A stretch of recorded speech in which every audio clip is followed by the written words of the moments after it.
काशीनाथ चौधरींच्या भाजप पक्षप्रवेशाला स्थगिती। काशीनाथ चौधरी कालपर्यंत त्यांच्यासोबत होते तेव्हा आरोप लावला नाही, संपूर्ण चौकशी करून निर्णय घेतल्याचं स्थानिकांनी सांगितलं। फडणवीसांची प्रतिक्रिया।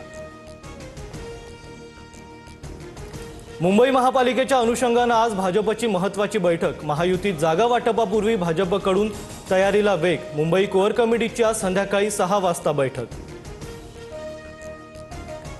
वनमंत्री गणेश नाईकांची पुण्यात बैठक संपन्न। संख्या नियंत्रणात आणण्यासाठी बिबट्यांची नसबंदी करण्यावर चर्चा, पिंजरे वाढवण्यावरही भर असणार।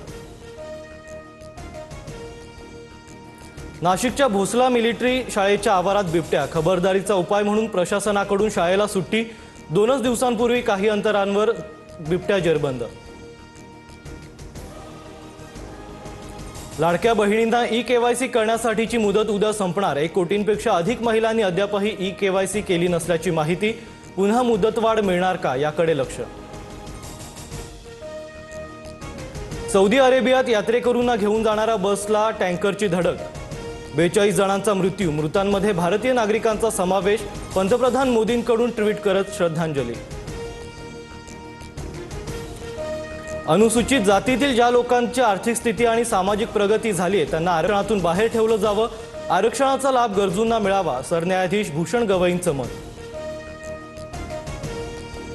बांगलादेशच्या माजी पंतप्रधान शेख हसीना यांना फाशीची शिक्षा। 2024च्या हिंसाचार प्रकरणात शेख हसीना दोषी। बांगलादेशच्या इंटरनॅशनल क्राईम ट्रिब्युनलकडून फाशीची शिक्षा जाहीर। बिहारमध्ये नवं सरकार स्थापन करण्याच्या हालचाली सुरू। मुख्यमंत्री म्हणून पुन्हा नितीश कुमार। 30 मंत्र्यांसोबत शपथ घेण्याची शक्यता। 20 नोव्हेंबरला नव्या सरकारचा शपथविधी।